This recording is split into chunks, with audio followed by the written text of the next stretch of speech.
Hello, this is Everything Entertainment, and this is my season 4, episode 2 of Invincible.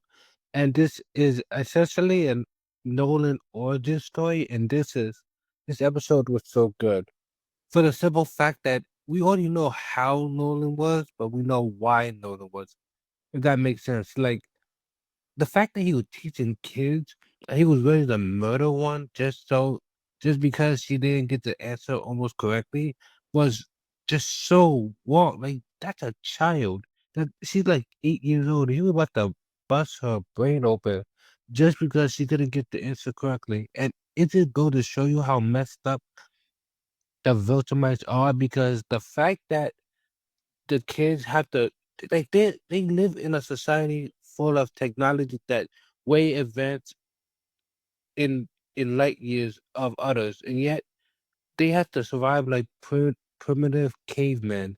Like the crazy part is not only they're still children. The fact that they have to hunt their own food, guide their own weapons, and fight to the death literally the next day is insane, and only goes to show you how psychotic the Viltrumites are.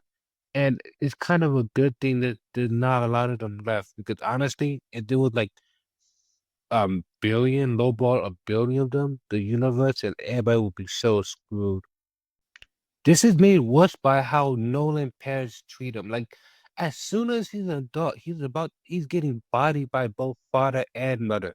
And the worst part is the mother was definitely trying to kill Nolan. The father was testing him, and the mother was straight up trying to kill him. And Nolan passed by simply fighting back and surviving, which is crazy because it was supposed to be a fight to survive, but the mother was definitely trying to kill him.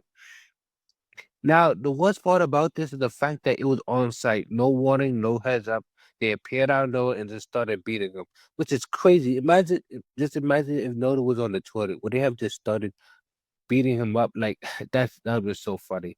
But the fact that this happened, like on site, like if kids have to kill each other at the age of 8, and then 10 years later, parents have to almost basically kill their children, it go to show you how crazy the Viltrumite are, how warrior hungry they are, and how much pride they have in doing this, even though they really shouldn't be doing this. Like they shouldn't. They are already strong enough, and by doing all of this, just makes them seem like it makes what happened to them make sense and justified because they shouldn't be going this far, this hard at all. There's no reason. They're physically strong and have some great technology. They could literally just never get in situations where they get hurt or killed so easily.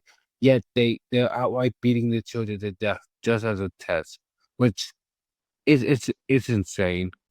The ironic part is when the Scourge virus started happening in the Vesemite planet, some of the people were laughing when the first person died in front of them. All the parents hit them so hard, which was crazy. They just laughed it off. But then when another one died, that's when things get serious. And then when more people dying, one character, a cool black character, started dying and then saying, "Oh, this will only make us stronger." Like, no, you're dying. You don't even know why you're dying. Yet you're dying, and you think this will make us stronger. It was insane just to watch, and the fact that this was happening seemingly so fast, like, I don't know the time frame.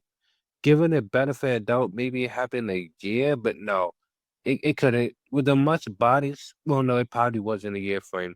But my point is the fact that they couldn't even figure it out, and there was only 50 left by the end of it is insane because the squid fires like killed so many and seemingly fast. As some of them just started dropping.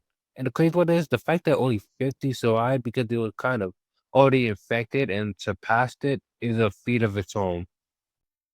Now, even though the Scourge Fires was a good thing for the universe, on some level you can't sympathize with Nolan only because he did like his planet. Like, don't get me wrong, it's psychotic. They was off. They was insane. They crazy. And the fact that they had billions of people and didn't wipe themselves out is honestly respectable because I don't know how they had billions of people with this kind of society.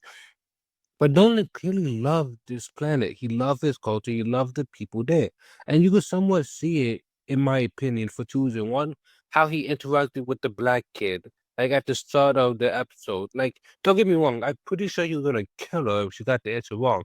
But he was really hesitant, like not hesitant, but gave her a chance to get the right answer. Like that's one. And also his interaction with his father, like he didn't jump up in and cry. Or like, yes, father, I remember this day. I didn't forget. I'm ready.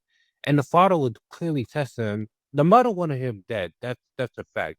But the father and Nolan had somewhat a connection that, even though it was kind of cold blooded, it was still nice to see. And the third and the worst part is he really did like his coach. He wanted to be the best Viltrumite he could be.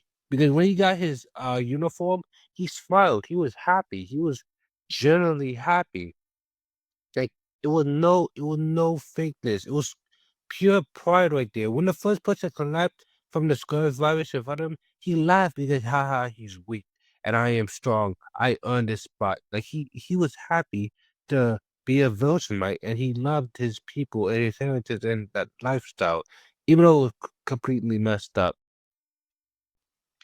Like seriously, the amount of people killed in the by the scourge virus was great. Like billions of people killed, and I understand why. But I still feel bad for Nolan because a young Nolan that surprisingly looked like Mark. Like seriously, 1 for 1. I thought there was like a multiverse Mark or something, but the fact they said Nolan really put into perspective how strong Viltrumite DNA when birthing out children. But anyway, like creating children. But anyway, um, the amount of people dead to fill up a ring was crazy. Like, and the worst part about it is it's kind of their fault. Not all their fault, but clearly it was the Viltrumite fault. They could have avoided this if they just not been so animalistic and primitive, even though they are so advanced and so adaptable in a lot of areas. But the fact that they really had survival of the fittest mindset only concluded their fate, and they kind of had it coming. No, they definitely had it coming.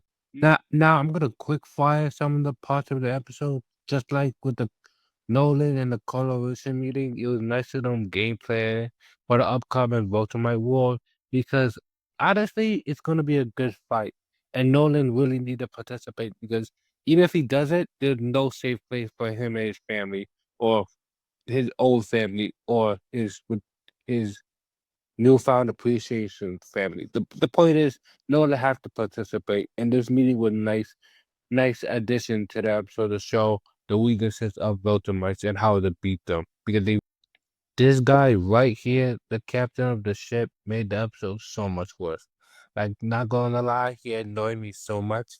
And don't get me wrong, Nolan deserved what happened in that room with Nolan overhearing not Nolan, Alan and his lover banging. Like Nolan deserved that. But like the fact that he didn't even give Nolan an extra room, which they had like what 3, 4, 5 extra rooms, was crazy. And even though I like the fight, oh my god, what he did was stupid. Blowing the whole thing up, blowing the whole Eclipse machine up. He's so stupid. I wish they just. I wish they do him with this race. I'm glad that they usurped his ship because he did not deserve it. But yeah. Now to talk about Nolan and Alan friendship in its peak. It's the best part of the episode. How they bounce off one another, how they mess with one another, how the writer dies even though they just met. I do admit I like this version better than the comics because in the comics it felt too fast. Like Nolan was smiling and already being buddy buddy. Like it was insane. But the show was more better. Alec clearly making more jokes, open up Nolan feelings, like allowing Nolan to also get back at Alan in the most funniest way possible.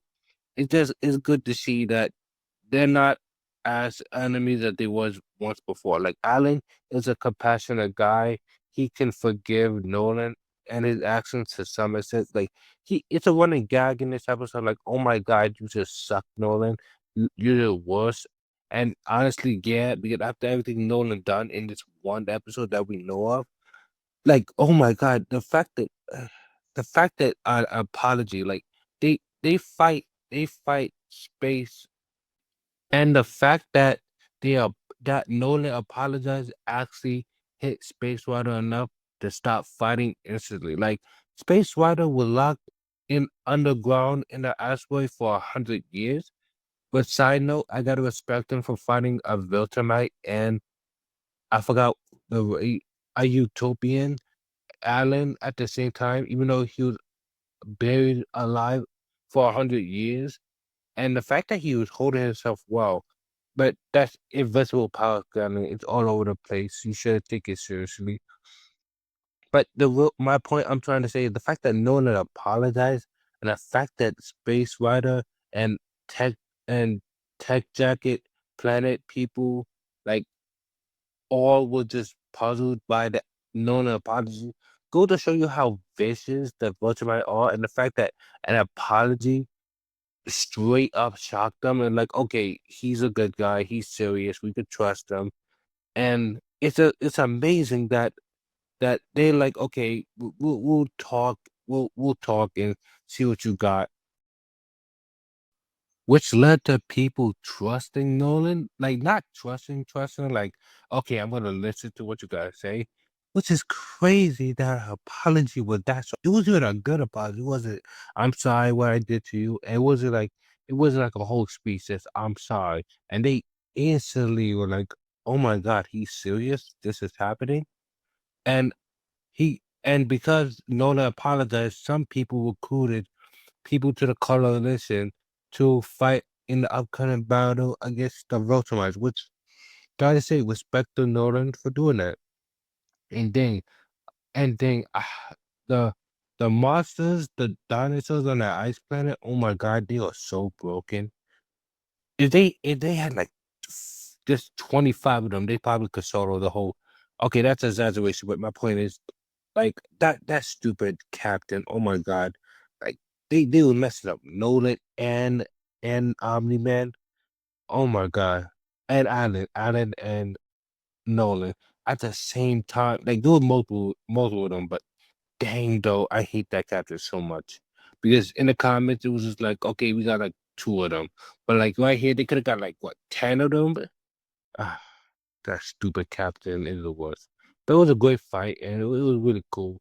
They really showed off why these dinosaur creatures was just so strong and really how the Viltrumites really aren't that strong in comparison to the mass mass amount of creatures in the universe. Now to talk about the best moment of the episode, and that is Alec and Nolan bonding over the demise of Vol Viltrumite planet. Only because you do feel some sympathy towards Nolan. You could, even though, yeah, his planet full of mass genocide people, you do have to feel bad or something though, because that is his people, and he is not only turned traitor against them, he's literally helping in trying to murder the rest of his people, which is like less than 50, like what, 48 people left, 47, not counting Nolan, left. And it's like turning traitor is one thing, but creating a weapon to kill your people is another level of just another level of insanity that no person who even they turn their back on you wants to do. And Alan gets that. But Alan's point of view is actually understandable. Like, hey, your people had a chance to change, but they doubled down, decided to just make things worse and become even worse people, which is also true. And the fact that both of them can understand this scenario because they're both rare species of a dying planet, like rare species of alien races that not really populated. Which the Viltrumites destroyed island homeland, and soon I'll reveal who behind the Scourge Warriors very soon. But like the fact that there's less species, that they're like rare species because people just kill their people is like it's understandable why Nolan and Alan are bonding because even though they are kind of enemies by nature, they are friends by nurture, if that makes sense. Because it's like Alan gets it. He understands. It's like I don't. He doesn't even want to do this. He somewhat sympathizes with Nolan, but he knows for a fact that they have to do this. Because even though there are less than 50 Viltrumite left in all the universes, those less than 50 Viltrumites, like 47, are still extremely dangerous, and they need to be wiped out, or else everything is in danger because less than like 47 victim matches are still way too dangerous. Like it would like if there was like billions of them, there's no way, there's no point in fighting back, just submit. But if it's less than 50, then it's hopeful. And Nolan, even Nolan, after getting all the weapons and people to fight the Viltrumites, even knows for a fact that 47 Viltrumites are still way too dangerous.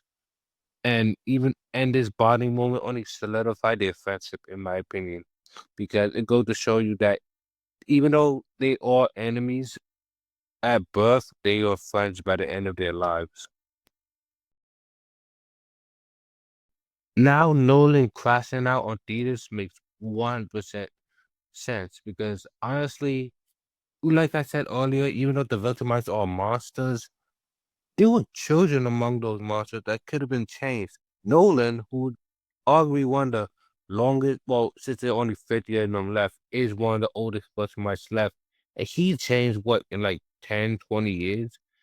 Viltrumites could have been changed. The problem was the amount of Viltrumites there was. And I get Thetis. Thetis was 100% correct to do that. There was no saving the Viltrumites. Because honestly, with billions of superpowered people just doing what they want, there was no way to actually stop them unless he goes full nuclear. And Thetis know for a fact what he did was wrong. Because no matter what, a mass genocide, even if it's understandable, it's still a bad thing to do. No matter the scenario. Okay, not no matter the scenario, certain scenarios. But the point is, what Thetis did was just monstrous. And even though it would probably taken a while, there was still a little bit of hope, a little bit of hope to change how Viltrumites acted. Like I still agree with Thetis, and I sympathize what we did, but like it makes sense. And this actually connects back to Mark's actions in episode 1.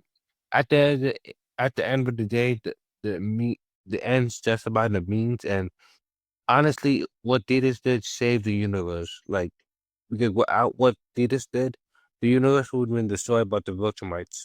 And yes, the Viltrumites did get worse by the Scourge virus, but at the same time, billions are way harder to manage than mere 50. And honestly, even though the Viltrumites doubled down on their actions, it's kind of a good thing what Thetis did in the long run because honestly, it took one Viltrumite to lead the rest of the Viltrumites into thinking maybe we should go farther, and then it'll go from billions to 100 billions to probably quadrillions, and at that point, it's a scary thought because there's no way the universe is beating that many Viltrumites, and honestly, the fact that they have to contend with just 50 is more than enough. So yeah, I understand Nolan action and clashing out on Thetis, and it's justified on both sides because at the end of the day, Nolan lost so much, and even though he loved his family, he wished he could have both worlds. And he tried that and ended up being alone because of that. And Thetis wished there was another way, but there wasn't. And at the end of the day, he made the right choice, and he had to live with live with it because even though it was the right choice, it's nonetheless a monstrous action. Now, to talk about the Scourge virus and how Steelers killed the Viltrumite the first time. The first time, he pretty much was intending to wipe out the entire race, but mid 50 survived, and now he made another one and even stronger than before. And that's actually a good thing because even though he got the Viltrumite to a mere 50, that 50 is still pretty dangerous. And honestly, the leader himself is built different. So the fact that he got this super version of the Scourge virus in the basement is a good thing. And the fact that Nolan even participating in the Viltrumite war just means how dangerous the Scourge virus is because he's dragging Mark and Oliver into it in the next episode, and that all that only shows that the Sky Virus are too dangerous. And at that point, it's better to take your chances fighting in battle than fighting the disease. But Nolan knows firsthand how dangerous the Scourge Virus is, and if he doesn't fight with uh with Mark and Oliver there to help him, then he had to face the Scourge Virus, the super version of the Scourge Virus. And honestly, he doesn't want to go through that, nor his sons. And that's crazy that he rather go to battle against his own people than the Survivors. But when now to talk about the last scene of the episode, and that is with Thetis and Conquest, and this was another peak moment because the show made a basic moment in the comics better in the show, in my opinion. Like in the comics, it wasn't bad. Conquest came back after Suzu revived them revive them. I don't know about Caesar, so I won't. But revive Conquest. Conquest was scared, shaking, like, please forgive me, I am loyal, yada yada. And Drag basically allowed Conquest to live because there's only like 47 Viltrumites left. So you can't really just go around killing them. Like as long as Conquest stayed loyal, then Drag would have kept them alive. But the show made it so much better.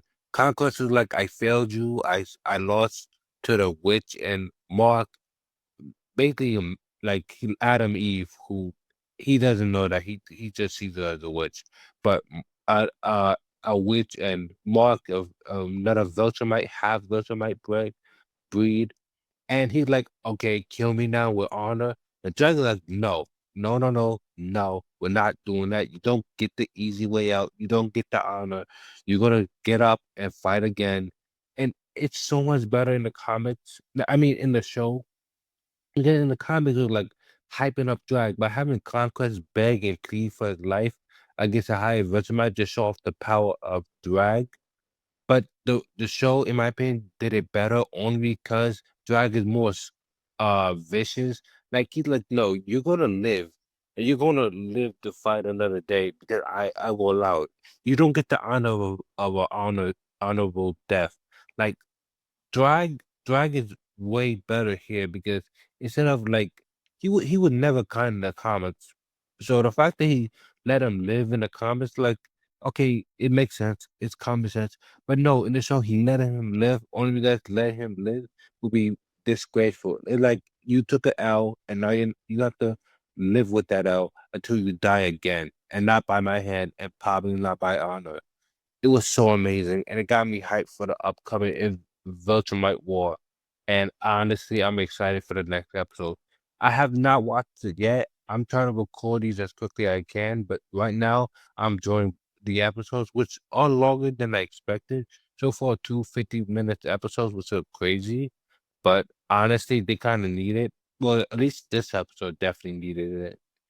The first one could have probably been cut in half, and honestly, they could have replaced the second episode at the first one because I think that would flow better in the time. It was weird to start with Mark and then Nolan. I think they should have opened up with Nolan then Mark, only because you get like a prequel of what Nolan is doing and the hype of the upcoming war, and then what Mark is doing. But that's my opinion. So yeah, I enjoyed this episode, and I'm really excited to get to episode 3. So like, comment, and subscribe, and have a good day.